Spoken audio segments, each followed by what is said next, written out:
തൊഴിൽ നഷ്ടം, നിയമനമില്ല, ശമ്പളം കുറവ്, ഒപ്പം AI-യും. ആധുനിക തൊഴിൽ ലോകത്ത് അതിജീവിക്കാൻ നമ്മൾ എന്തൊക്കെ ചെയ്യണം? ഒരു ജീവനക്കാരനായിരിക്കാൻ ഇതിലും മോശം കാലം വേറെയുണ്ടോ എന്ന് തോന്നിപ്പോകുന്ന അവസ്ഥയാണ് ലോകമൊന്നാകെ. ഇതൊരു ചെറിയ കാര്യമല്ല, മറിച്ച് ഇന്നത്തെ തൊഴിൽ വിപണിയുടെ നേർക്കാഴ്ചയാണ്. പിരിച്ചുവിടലുകൾ കൂടുന്നു, പുതിയ നിയമനങ്ങൾ കുറയുന്നു, ശമ്പള വർധനവ് ഇഴഞ്ഞു നീങ്ങുന്നു. ഇതിനെല്ലാം പുറമെ AI അഥവാ ആർട്ടിഫിഷ്യൽ ഇൻ്റലിജൻസ് നമ്മുടെ എല്ലാം തൊഴിലിന് ഒരു ഭീഷണിയായി വാതിൽക്കൽ മുട്ടി വിളിക്കുന്നു. ഈ പ്രതിസന്ധികൾ പെട്ടെന്നൊന്നും അവസാനിക്കാൻ പോകുന്നില്ല എന്നതാണ് യാഥാർത്ഥ്യം. എന്തൊക്കെയാണ് ലോകമാകെയുള്ള ജീവനക്കാരും തൊഴിലാളികളും നേരിടുന്ന പ്രതിസന്ധി എന്ന് നമുക്ക് ആദ്യം നോക്കാം. 1. പിരിച്ചുവിടൽ.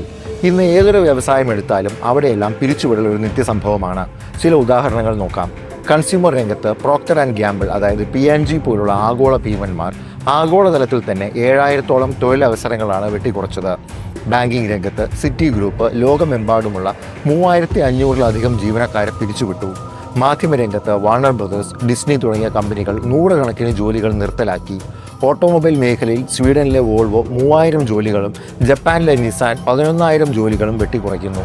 ഇനി ഏറ്റവും വലിയ തിരിച്ചടി നേരിടുന്നത് ടെക് വ്യവസായമാണ്. ഈ വർഷം പകുതിയാകും മുൻപേ തന്നെ 340-ലധികം കമ്പനികളിൽ നിന്നായി ഏകദേശം 78,000 ടെക് ജീവനക്കാർക്ക് ജോലി നഷ്ടപ്പെട്ടു. ഗൂഗിൾ, മൈക്രോസോഫ്റ്റ്, ആമസോൺ തുടങ്ങിയ വൻകിട കമ്പനികൾ മുതൽ പുതിയ സ്റ്റാർട്ടപ്പുകൾ വരെ ഈ പട്ടികയിലുണ്ട്. 2. പുതിയ നിയമനങ്ങളിലെ പ്രതിസന്ധി. ഒരു ഭാഗത്ത് ജോലിയിൽ നിന്നുള്ള പിരിച്ചുവിടലാണ് പ്രശ്നമെങ്കിൽ അതിൻ്റെ മറ്റേ അറ്റത്ത് യുവാക്കൾക്ക് പുതിയ ജോലി കണ്ടെത്തുക എന്നത് പ്രതിസന്ധിയും വെല്ലുവിളിയുമാണെന്നാണ് കണക്കുകൾ സൂചിപ്പിക്കുന്നത്. ആഗോളതലത്തിൽ യുവജന തൊഴിലില്ലായ്മ 13%. അതായത് ആവശ്യത്തിന് തൊഴിലവസരങ്ങൾ സൃഷ്ടിക്കപ്പെടുന്നില്ല. UK പോലുള്ള രാജ്യങ്ങളിൽ ബിരുദധാരികളായ യുവാക്കൾക്ക് സൂപ്പർ മാർക്കറ്റുകളിൽ പോലും ജോലി കണ്ടെത്താൻ കഴിയാത്ത സാഹചര്യമാണ്. അമേരിക്കയിൽ പുതിയ നിയമനങ്ങൾ കഴിഞ്ഞ ഒരു വർഷത്തിനിടയിലെ ഏറ്റവും താഴ്ന്ന നിലയിലാണ്. ഇത് പുതിയ ബിരുദധാരികളുടെ ആത്മവിശ്വാസത്തെ കാര്യമായി ബാധിച്ചിട്ടുണ്ട്.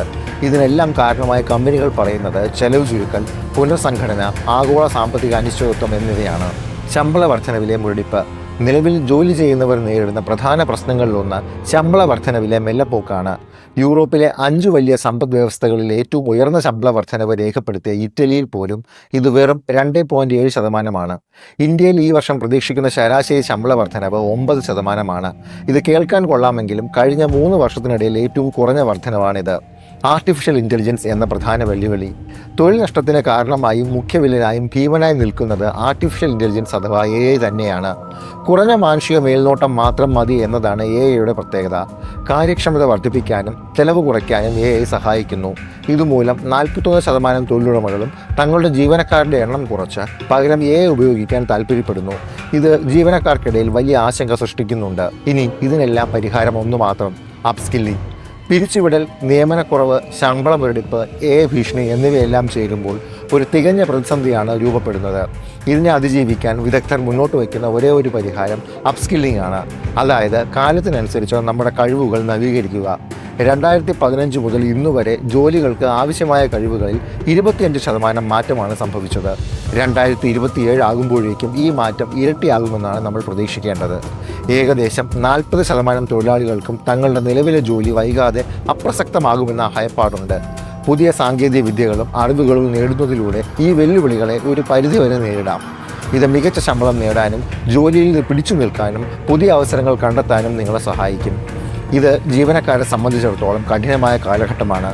തൊഴിൽ ലോകം അതിവേഗം മാറിക്കൊണ്ടിരിക്കുന്നു. ഈ മാറ്റത്തെ കണ്ടില്ലെന്ന് നടിക്കാൻ നമുക്കാവില്ല.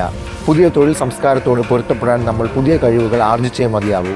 ആ യാഥാർത്ഥ്യം എത്രയും പെട്ടെന്ന് നമ്മൾ അംഗീകരിക്കുന്നുവോ അത്രയും വേഗത്തിൽ ഈ പ്രതിസന്ധിക്ക് നടുവിലും നമുക്ക് നിയന്ത്രണം തിരിച്ചു പിടിക്കാൻ സാധിക്കും.